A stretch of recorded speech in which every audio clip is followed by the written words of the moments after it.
So very good morning my dear students. ये भी हमारा सेशन 2 चलेगा, यूनिट 2 का। इसमें हम आज 3rd 4th 5th chapter clear करने वाले हैं, टॉपिक क्लियर करने वाले हैं। इसमें हम देखेंगे आज, चलिए देखते हैं, रिलेटिव एंड एब्सोल्यूट रेफरेंस, जो कि एक्सेल में है, CSCL में, creating edit remove hyperlinks, link to external data and registered data sources. तो ये आज का हमारा टॉपिक है। चलिए एक बार देख लेते हैं। अगर ये आपको देखना है कि यूनिट में कहाँ है आपके, तो ये देखिए रिलेटिव एंड एब्सोल्यूट हाइपरलिंक्स, ये आपका रहा ये सेशन 2 में, यूनिट 2 में। और इसके बाद हम इस प्रैक्टिकल के बारे में बात करेंगे। Create edit removes hyperlinks to sheet, link to external data, link to registered data and registered sources. तो हम इसमें प्रैक्टिकल और थ्योरी दोनों आज समझने वाले हैं, एब्सोल्यूट हाइपरलिंक्स के बारे में, URL के बारे में। चलिए इसमें पहले देख लेते हैं कि एब्सोल्यूट हाइपरलिंक्स क्या होता है। देखिए एब्सोल्यूट हाइपरलिंक का मतलब होता है किसी भी प्रोटोकॉल का फुल द एंटायर एड्रेस हो द प्रोटोकॉल। किसी प्रोटोकॉल का पूरा एड्रेस है उसमें, तो वो हमारा एब्सोल्यूट मतलब एब्सोल्यूट हाइपरलिंक्स कहलाता है। प्रोटोकॉल का मतलब होता है जैसे HTTPS या HTTPS। देखिए HTTP क्या होता है, HTTP आप जानते हैं, इसमें अगर S लग गया तो सिक्योर हो जाता है। HTTP आपने कहीं एड्रेस देखा होगा, HTTPS/ और कोई वेबसाइट का नाम लिखा होता है, फिर .com लगा होता है, और .com से मतलब होता है वो उसका कमर्शियल एड्रेस। वो डोमेन नेम, अगर मैं डोमेन नेम की बात करूँ तो अब देखिए, अब मैं जैसे कि फॉर सपोज मैं एग्जांपल देता हूँ, यहाँ पे लिखा हुआ फेसबुक का, तो फेसबुक इसका डोमेन नेम है www.facebook.com, ये इसका डोमेन नेम हो गया। अब देखिए उसमें अगर पूरा लोकेशन एड्रेस अगर भरा हुआ है, पूरा एड्रेस उसमें है, तो वो हमारा एब्सोल्यूट हाइपरलिंक कहलाती है। Here is also the definition, it is the full URL of the page that you link to. तो ये एब्सोल्यूट हाइपरलिंक्स होता है, जो बेसिकली ये फुल URL होता है किसी लिंक का, किसी पेजेस का, जिसे हम लिंक करते हैं। जैसे कि सबसे नीचे आपको दिखाई दे रहा होगा HTTPS/ ये, अगर इसमें सिर्फ youtube.com लिखा हुआ है तो ये हमारा डोमेन होता है, लेकिन इसमें पूरा लिखा हुआ। अब चलिए एक समझते हैं रिलेटिव हाइपरलिंक्स क्या होते हैं। तो रिलेटिव हाइपरलिंक्स के अंदर किसी प्रकार का डोमेन नेम या किसी प्रकार का प्रोटोकॉल यूज़ नहीं होता। फॉर सपोज आप देखेंगे रिलेटिव हाइपरलिंक्स हमारी किसी फाइल या सब फोल्डर का नाम इसमें आता है। अब इसके अंदर हम क्या यूज़ नहीं कर सकते, देखिए इसमें .com नहीं लगता, इसमें किसी वेबसाइट का नाम नहीं आएगा। इसमें सिर्फ क्या आएगा, इसमें सिर्फ किसी फाइल का उसका पैथ आ सकता है, किसी फाइल का एड्रेस आ सकता है। हमारे पास कोई फाइल होती है, जैसे ही डॉक्यूमेंट्स में एड्रेस में उसका सब फोल्डर और फोल्डर के नाम आते हैं। तो ये ये डिफरेंस होता है एब्सोल्यूट हाइपरलिंक्स में और रिलेटिव हाइपरलिंक्स में। एब्सोल्यूट हाइपरलिंक्स में हमेशा प्रोटोकॉल का यूज़ होता है, और रिलेटिव हाइपरलिंक्स में ओनली फोल्डर्स एंड सब फोल्डर्स का यूज़ होता है। जैसे कि आप इसकी डेफिनेशन देख सकते हैं, the entire URL of the other hands does not use a full web address and only contain the location following the domain it assume. चलिए यहाँ पे मैंने CLC ओपन किया है। अब यहाँ पे देखता हूँ कि हाइपरलिंक्स होता है। देखिए हाइपरलिंक क्या होता है, अब मुझे अपने एक डॉक्यूमेंट्स में और डॉक्यूमेंट्स ऐड करने हैं, तो मैं इस डॉक्यूमेंट की इन्फॉर्मेशन किसी टेक्स्ट में लगा दूंगा या किसी कहीं से ओपन कर दूंगा ऐड मोर पे, तो वो हमारे डॉक्यूमेंट्स में दूसरी डॉक्यूमेंट्स ओपन अटैच हो जाता है, जिससे मैं हाइपरलिंक पे क्लिक करने के बाद वो डॉक्यूमेंट्स ओपन हो जाएगा। चलिए यहाँ पे अगर हमें जाना तो हाइपरलिंक पे हम यहाँ पे चले जाते हैं, हाइपरलिंक्स का ऑप्शन है। तो यहाँ पे ऑप्शन अवेलेबल होता है हाइपरलिंक का। आप तो देख सकते हैं इसमें एक अर्थ बना हुआ है और एक चेन बनी हुई है, तो ये हमारा हाइपरलिंक का मोनो है, ये आइकन है। और दूसरा इंसर्ट पे जाके भी आप यहाँ पे हाइपरलिंक का ऑप्शन देख सकते हैं। तो ये दो तरीके हैं हाइपरलिंक पे जाने के लिए, कुछ शॉर्टकट्स भी होते हैं जिससे आप हाइपरलिंक को ओपन कर सकते हैं। चलिए मैं एक बार यहाँ से, चलिए इस पर क्लिक करते हैं। हाइपरलिंक पे क्लिक करने के बाद यहाँ पे आपको 3 ऑप्शन दिख रहे होंगे, वेब का, FTP का और टेलनेट का। बेसिकली हम जो इंटरनेट में जो यूज़ करेंगे वो वेब का यूज़ करेंगे, क्योंकि FTP और टेलनेट यूज़ किया जाता है कंपनीज के द्वारा, प्रोग्राम्स के द्वारा, मेल न्यूज़। तो यहाँ पे एक देख लेते हैं। देखिए ये टारगेट ऑप्शन, मतलब हम चाहते हैं कि हमारा टेक्स्ट जो हो उस पर क्लिक करके कौन सी वेबसाइट आपको ओपन करनी है। तो चलिए यहाँ पे मैं एक वेबसाइट का एक नाम दे देते हैं। यहाँ पे मैं एक नाम लिखता हूँ वेबसाइट में, हमें यहाँ पे यूट्यूब का, एक यूट्यूब का URL मैं कॉपी कर लेता हूँ। चलिए अब यहाँ पे ब्राउज़र पे आप क्लिक करके भी किसी साइट को एक्सेस कर सकते हैं। वही क्लिक होने के बाद वो आपको एड्रेस यहाँ पे दिखाई देगा। मैंने कॉपी करके यूट्यूब का एड्रेस ले लिए। अब आपको एड्रेस ये समझ में आ रहा होगा ये किस प्रकार के एड्रेस है। ये हमारा एब्सोल्यूट हाइपर लिंक है। एब्सोल्यूट मतलब इसमें डोमेन का यूज़ होता है। फर्दर सेटिंग्स में देख लेते हैं, फ्रेम और यहाँ पे दो ऑप्शन है फ्रॉम टेक्स्ट। अब देखिए फ्रेम का मतलब क्या होता है, जबकि हम देख जाते हैं हमारी जब साइड ओपन हो किस तरह से ओपन हो, उसका फ्रेम क्या हो, ब्लैंक हो, प्रेजेंट हो, सेल्फ हो या टॉप टॉप पे हो। तो हमें एज अ डिफ़ॉल्ट इसे ब्लैंक रखना है। आप टेक्स्ट मतलब ये पूछ रहा है कि हाइपरलिंक्स आपको चाहिए हैं, एब्सोल्यूट हाइपरलिंक किस टेक्स्ट पे हो। टेक्स्ट पे लगा सकते हैं आप, इमेज पे भी लगा सकते हैं, फिलहाल मैं टेक्स्ट पे लगा रहा हूँ। और वो टेक्स्ट पूछ रहा है किस टेक्स्ट पे क्लिक करने के बाद आपकी साइट खुलनी चाहिए। तो मैं यहाँ पे लिखता हूँ यूट्यूब लिंक। अब देखिए बाय डिफ़ॉल्ट हमने यहाँ पे कर दिया है और मैं इसे अप्लाई कर देता हूँ। अप्लाई करने के बाद मेरा टेक्स्ट भी यूट्यूब लिखा आ गया है। और देखिए मैं इस पर जब कर्सर लेके जाता हूँ तो मेरा ये कर्सर डायरेक्शन में चेंज हो जाता है। इट मीन्स इस पर क्लिक करूँगा तो ये हमारी हाइपरलिंक क्रिएट हो गई, एक टेक्स्ट पे हमारी हाइपरलिंक लग गई। चलिए मैं इस पर क्लोज करता हूँ और इसे अब करके देखता हूँ क्या ये काम कर रहा है। देखिए इस पर क्लिक करने के बाद हाइपरलिंक का ऑप्शन एक्टिव हो जाता है और ये साइट ये हमें टेक्स्ट हाइपरलिंक पे हमारे ले जाएगा, हाइपरलिंक की साइट पे। देखिए ओपन हो गया है। तो यही काम होता है हाइपरलिंक का, एब्सोल्यूट हाइपरलिंक। ये हमारा इसका एग्जांपल था। तो ये जो हमारा ऑप्शन था वो हमारा टेक्स्ट ऑप्शन था, जिससे हम टेक्स्ट पे क्लिक करके किसी वेबसाइट को ओपन कर सकते थे। अब इसका हम चेक करेंगे कि क्या ये बटन से ही पॉसिबल है। इसमें एक ऑप्शन था, आपने देखा होगा फॉर्म में दो ऑप्शन थे, एक फॉर्म का, दूसरा टेक्स्ट का, दूसरा बटन का। अब हम बटन का यूज़ करने वाले हैं। चलिए उसके लिए हम फिर से हाइपरलिंक में चलते हैं। हाइपरलिंक में चलने के बाद हमारे पास वही ऑप्शन है टारगेट यूआरएल हम वही कर देते हैं, टारगेट हम वही यूट्यूब दे देते हैं और यहाँ फ्रेम डॉट रखते हैं। यहाँ पे टेक्स्ट की जगह पे हम करें बटन का यूज़ करते हैं, मतलब हम बटन पे क्लिक करके हमारी साइट को कैसे ओपन कर सकते हैं। टेक्स्ट हम कुछ भी लिख देते हैं, अगर उस बटन पे जो टेक्स्ट चाहिए वो हम यहाँ पे लिख सकते हैं। यूट्यूब बटन कर देता हूँ, अप्लाई करते हैं। अप्लाई करने के बाद देखिए हमारा एक बटन यहाँ पे बन गया है। लेकिन आप देख रहे होंगे बटन के चारों कुछ डॉट्स लगे हुए हैं। ये बटन का हमारा डिज़ाइन मोड अभी फ़िलहाल ऑन है। यहाँ पर दिख रहे होंगे हम अभी फॉर्म वाले ऑप्शन पे हैं, मतलब हमें फॉर्म का डिज़ाइन ऑफ करना होगा तभी हम इस बटन को यूज़ कर सकते हैं। मतलब ये अभी डिज़ाइन मोड में है एक्चुअली, जिससे हम बटन को चेंज कर सकते हैं, इसका कलर चेंज कर सकते हैं, इसका साइज़ रिसाइज़ कर सकते हैं इस साइज़ को। तो फिलहाल हम बटन के डिज़ाइन मोड को ऑफ़ कर देते हैं। तो ये हमें कहाँ से मिलेगा, इसे हम करने के बाद इसे तभी ओपन कर सकते हैं, ऑन कर सकते हैं। तो चलिए इसे पहले हम डिज़ाइन मोड पे चलते हैं, फॉर्म के डिज़ाइन मोड पे। एक मिनट, इसे व्यू पे जाने के बाद हम यहाँ पे टूल बार पे जाएंगे और यहाँ पे आप देख रहे होंगे फॉर्म कंट्रोलर। तो फॉर्म कंट्रोल पे हमें जाना होगा, इसका ये ऑप्शन खुल जाएगा। मैं इसे यहाँ सेट कर देता हूँ। देखिए यहाँ सेट करने के बाद मुझे पूरे ऑप्शंस मिल रहे हैं। देखिए यहाँ पे डिज़ाइन मोड आ रहा होगा, फॉर्म का डिज़ाइन मोड है। यहाँ पे भी डिज़ाइन मोड ऑन ऑफ का ऑप्शन आ रहा है। मैं इसे जब ऑफ़ कर दूँगा तो ये हमारे बटन विजिबल हो जाएगा, जिससे हम बटन को यूज़ कर सकते हैं। तो चलिए मैं यहाँ पे क्लिक करके इसे बटन को ऑफ़ कर देता हूँ, डिज़ाइन मोड को। अब ये बटन में हमारा, क्योंकि हमें कलर नहीं करना, डिज़ाइन नहीं करना, तो मैंने इसे डिज़ाइन मोड को ऑफ़ कर दिया। अब मैं इसे जब क्लिक करूँगा तो ये क्लिकेबल हो गया, मतलब इसे क्लिक करने के बाद हमारी हाइपरलिंक एक्टिव हो गई है और वो वर्क करेगी। देखिए हमारी साइट यहाँ पे ओपन हो गई। इस तरह से हम यूज़ कर सकते हैं बटन का। ऑप्शंस थे, तो ये दो ऑप्शन है जिसमें हमने यूज़ किया है। अब हम एक बार देख लेते हैं कि इसे हम फिर से अगर करते हैं इस पर क्लिक, तो हम एडिट कैसे कर सकते हैं इस बटन को। यहाँ पे मैंने क्लिक किया, इस बटन को एडिट करने के लिए, रिसाइज़ करने के लिए, तो यहाँ से क्लिक करके हम बटन को रिसाइज़ कर सकते हैं, बटन को कहीं भी रिप्लेस कर सकते हैं यहाँ से करके। और यहाँ पे अगर मुझे टूल बार को हटाना हो तो मैं यहाँ पे कॉर्नर पे एरो पे क्लिक करके इस टूल बार को हटा भी सकता हूँ। देखिए यहाँ पे क्लोज टूल बार का ऑप्शन आता है और आपको पता है कहाँ से लाना है। व्यू पे जाके टूल बार का ऑप्शन है, कंट्रोलर पे जाके आप इसे ला सकते हैं। चलिए अब हम देख लेते हैं कि हाइपरलिंक को एडिट कैसे किया जा सकता है। हमने हाइपरलिंक तो दे दिया, अब इसे एडिट करना हो तो कैसे कर सकते हैं। तो हाइपरलिंक को एडिट करने के लिए आपको क्या करना पड़ेगा, देखिए इसे सेलेक्ट करना पड़ेगा पहले। लेकिन अगर इसे सेलेक्ट करूँगा मैं, अगर इसे क्लिक करता हूँ लेफ़्ट, तो इसे हमारी सेल एक्टिव हो जाएगी, हाइपरलिंक एक्टिव हो जाएगा और हमारी वेबसाइट फिर से ओपन हो जाएगी। तो हम इसे डायरेक्ट क्लिक नहीं कर सकते, हमें इसे सिलेक्ट करने के लिए पहले इस हमारा जो सेल का, जो आप सेल देख रहे होंगे उस पर हमें इसे सेलेक्ट करना होगा। तो हम क्या करेंगे, पहले कहीं भी कॉर्नर पे कहीं भी क्लिक कर देंगे सेल पे। अब हम माउस से जो हमारा एरो बटन्स होते हैं लेफ़्ट राइट, जो कि हमारी नेविगेशन कीज़ होती हैं, उस पर क्लिक करके यहाँ पे इसे सेलेक्ट कर लेंगे।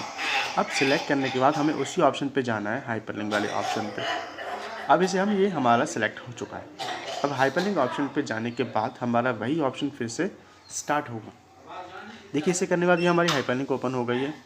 हाइपरलिंक पे क्लिक करना, मैं इसमें कुछ भी एडिट कर सकता हूँ। तो सपोज़ मैंने यहाँ पे इसे थोड़ा कुछ आगे लिख देते हैं, चैनल्स लिख देते हैं, और इसे लिखने के बाद अब मैं चाहता हूँ कि जो मेरा जो टेक्स्ट हमने लिखा हुआ है उसे भी हम चेंज कर देते हैं थोड़ा सा। इसे भी हम चेंज कर सकते हैं। हमारी देखिए हमने लिंक भी चेंज कर दी। लिंक चेंज करने के बाद इसका लिंक एड्रेस भी चेंज हो जाएगा। देखिए hyperlinks.com/ का आगे चैनल लिखा हुआ है, तो इसकी लिंक भी चेंज हो गई है और यहाँ का टेक्स्ट भी हम चेंज कर देते हैं। फॉर सपोज़ यूट्यूब में चैनल कर देता हूँ और यहाँ पे अप्लाई करता हूँ। अप्लाई करने के बाद देखिए इसका टेक्स्ट भी चेंज हो गया है। तो ये हमारे दोनों हाइपरलिंक और टेक्स्ट दोनों तरह से चेंज हो चुके हैं। तो this is the way that we can change our hyperlinks instead of text और प्रोटोकॉल आल्सो। अब ये देख लेते हैं कि इस हाइपरलिंक्स को डिलीट कैसे करते हैं। अगर हमें हाइपरलिंक रिमूव करना हो, यहाँ से इस टेक्स्ट से हटाना हो, तो हम ये कैसे कर सकते हैं। पहले हम इसे सेलेक्ट करेंगे, आपको पता है कैसे सेलेक्ट करना है। बाहर क्लिक करके सेलेक्ट कर लेंगे और हम राइट क्लिक करते हैं। देखिए यहाँ पे 2 ऑप्शन है, डिफ़ॉल्ट फॉर्मेटिंग। डिफ़ॉल्ट फॉर्मेटिंग करने के बाद ये सिर्फ एक टेक्स्ट में रह जाएगा, और डिलीट कंटेंट कर देंगे तो उस पर भी कर सकते हैं, लेकिन वो कंटेंट भी हमारा साथ में डिलीट हो जाएगा। जैसे यूट्यूब जो लिखा हुआ है टेक्स्ट वो भी डिलीट हो जाएगा। तो सिर्फ मैं डिफ़ॉल्ट फॉर्मेटिंग पर करता हूँ। अब देखिए यहाँ पर क्लिक करने के बाद हमारा हाइपरलिंक रिमूव हो चुका है। तो ये सिंपल टेक्स्ट में कन्वर्ट हो गया। तो यही जो हमारा टॉपिक था, इसमें हमने किया हाइपरलिंक कैसे क्रिएट करते हैं, उसे एडिट कैसे करते हैं, और उसे डिलीट कैसे रिमूव कैसे करते हैं, यह हमारा टॉपिक में क्लियर हुआ। अब चलते हैं हमारे नेक्स्ट टॉपिक की ओर, जो कि हमारा है how to insert external link to external data. इस ऑप्शन के थ्रू हम किसी भी हमारे डॉक्यूमेंट्स को ऐड कर सकते हैं हाइपरलिंक में। देखिए एक्सटर्नल डाटा यहाँ पे आ गया है। अब यहाँ पे जो आप देख रहे हैं बॉक्स, इसके अंदर एरो पे मैं क्लिक करता हूँ तो मेरी डाटा जो पहले यहाँ पे होंगी या मैंने पहले कभी लिंक की होंगी तो वो यहाँ पे दिख जाएंगी। इस पर क्लिक करता हूँ। अगर मुझे कोई न्यू डाटा चाहिए तो मैं यहाँ के पास वाला ऑप्शन जो ब्राउज का ऑप्शन है इस पर क्लिक करूँगा और एक न्यू फाइल यहाँ पे ऐड कर सकते हैं हाइपरलिंक के थ्रू। तो मैं यहाँ पे एक क्लिक करता हूँ, ये थोड़ा स्लो चल रहा है। हाँ, अब ये फाइल ओपन हो गई। यहाँ में एक फ़ाइल, कोई सी भी फाइल यहाँ पे डॉक्यूमेंट्स को, एक्सटर्नल डाटा को लिंक करते हैं हाइपरलिंक्स में। चलिए डाटा वाली फाइल्स मैंने इस पर सेलेक्ट कर लिया है और यहाँ पे ओपन पे क्लिक करते हैं। तो ओपन करने के बाद देखिए यहाँ पे जो क्लिक हो गया है। अब अवेलेबल डाटा, ये अगर आपने टेबल में कोई बनाया होगा तो यहाँ पे अवेलेबल डाटा में यहाँ पे शो हो जाएगा। अरेंज, ये टेबल बनाई है हमने, तो सेट 1 के नाम से है। अब यहाँ पे एक ऑप्शन होता है अपडेट एवरी। अब देखिए इसमें क्या होता है, इस पर क्लिक करने के बाद आपका डाटा ऑटोमेटिकली अपडेट होता रहता है। अगर आपने वहाँ पे कुछ डॉक्यूमेंट चेंजेस किया होगा उस डॉक्यूमेंट, तो इस लिंक में वो डाटा अपडेट दिखाएगा। करते हैं, तो चलिए इस पर क्लिक कर देते हैं और यहाँ पे चेक करते हैं कि हमारा डाटा अपडेट होता है कि नहीं। इस पर क्लिक करने के बाद अपडेट एवरी, अब मैं इस पर चेक इन कर देता हूँ। अब देखिए यहाँ पे बाय डिफ़ॉल्ट टाइम अपडेट का 60 सेकंड रहता है, ये आपको याद रखना है। प्रैक्टिकल नहीं पूछा जा सकता है बायोपा में भी। तो इसमें क्लिक एज अ डिफ़ॉल्ट जो अपडेट टाइम एक्सटर्नल डाटा का अपडेट टाइम है 60 सेकंड है।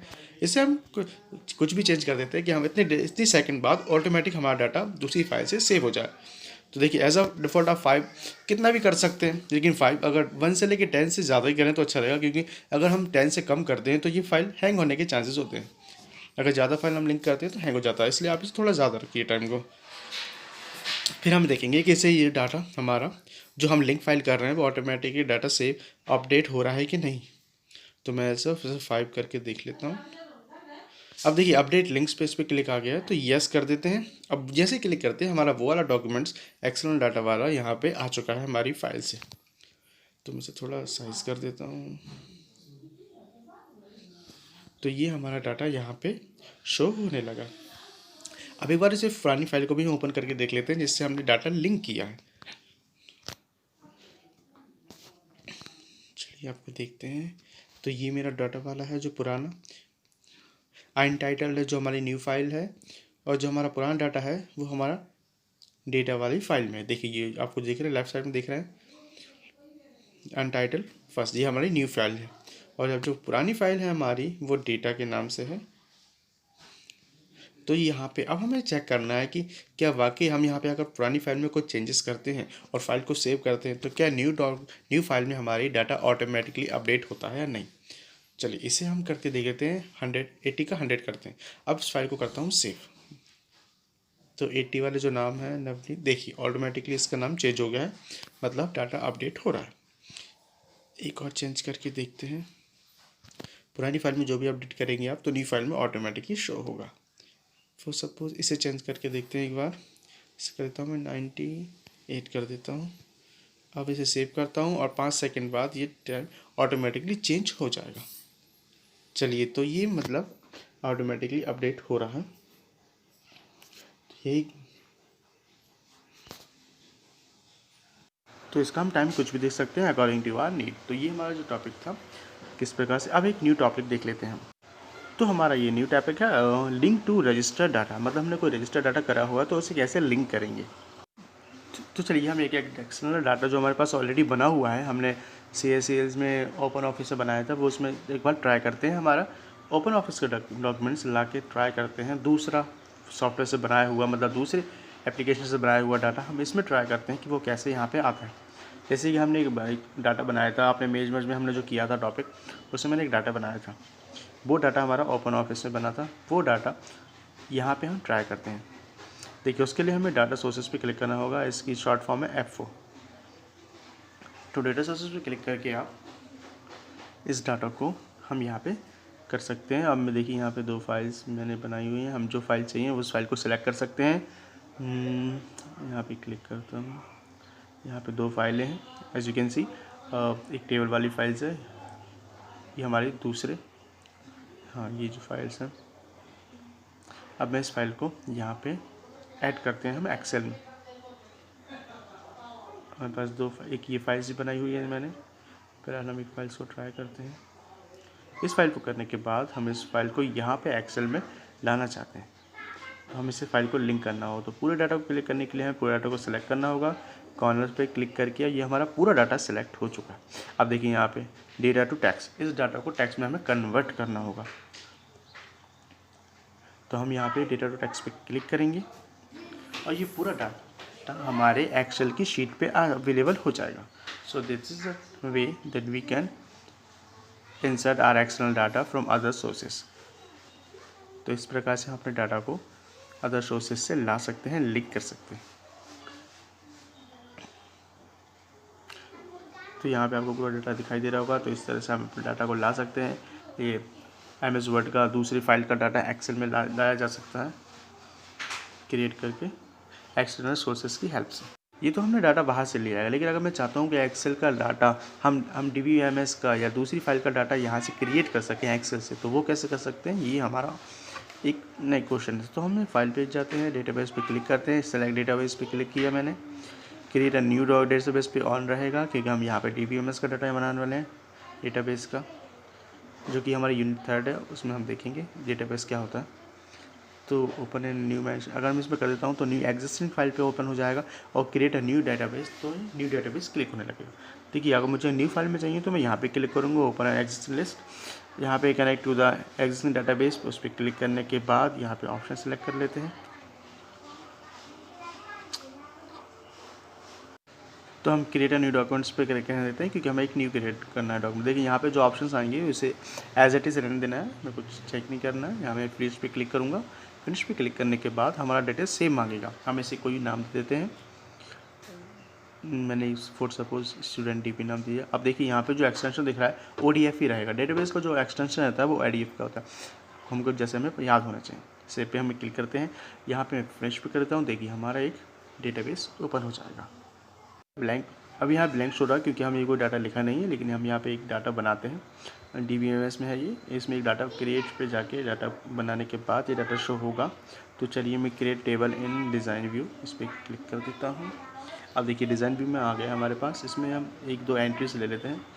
तो सपोज़ मैं यहाँ पे एक नाम दे देता हूँ, एक डाटा बना लेते हैं नेम। यहाँ पे ऑप्शन जा रहा है टैक्स का, मतलब नेम टैक्स में आएगा, ऑटोमेटिकली ले लेता है। रोल नंबर, देखिए 2 टेक्स्ट बना लिए हैं मैंने, इनमें से सेव करता हूँ। मैं अपने टेबल का एक नाम दे देता हूँ। चलिए यहाँ पे एक टेबल नाम पूछा तो इसमें माय टेबल नाम दे दिया हमने।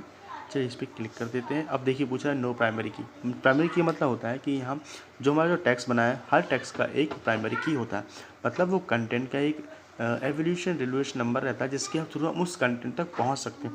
एक यूनिक नंबर होता है एक प्राइमरी की हर डेटाबेस का। हम उस पर यहाँ पे यस कर देते हैं, तो उसके बाद ऑटोमेटिकली एक हमारा ID नाम से एक प्राइमरी की जनरेट हो जाएगा। जैसे आप देख रहे होंगे यहाँ पे की का ऑप्शन भी आ गया, तो ये हमारी प्राइमरी की है। चलिए मैं इसे सेव करके हटा देता हूँ और मैं चेक, अब वहाँ पे हम इस डाटा को लेके आते हैं। वहाँ पे डाटा लाने के बाद हम एक्सेल में न्यू फाइल, हमने न्यू शीट ओपन कर लिए कि हमें ब्लैंक पेज मिल जाए। अब यहाँ पे क्लिक करने के बाद डाटा सोर्सेस पे स्टूडेंट डीपी नाम में हमने बनाई थी फाइल। यहाँ पे क्लिक करने के बाद हमने टेबल नाम की फ़ाइल बनाई थी, यहाँ पे माई टेबल नाम का फाइल, देखिए इस पर क्लिक करें, ये हमारे पास ब्लैंक पेजेस आ गया है। हम चाहे तो इसमें एडिट भी कर सकते हैं कुछ और। देखिए यहाँ पे 3 है, आईडी, नेम और रोल नंबर, ये 3 नाम से बनेगा। आईडी हमारी जो हमारी की थी, नेम है, रोल नंबर कुछ टाइप कर देते हैं, यहाँ पे करते हैं रोल नंबर। अब क्लिक करने के बाद यहाँ पे सिलेक्ट करता हूँ। अब ये पूरा डाटा हमें चाहिए, तो हमें फिर से इस पूरी शीट को यहाँ से सेलेक्ट करना होगा और यहाँ से डेटा टू टेक्स्ट पे क्लिक करना होगा। देखिए तो मैंने क्लिक करने के बाद हमारा जो डाटा था वो यहाँ पे आ चुका है। इस तरह से हम डाटा को ला सकते हैं, इंसर्ट करवा सकते हैं। तो ये हमारा जो टॉपिक था, तो आई होप आपको समझ में आया होगा डाटा कैसे क्रिएट करते हैं, कैसे लिंक करते हैं। So see you in the next video.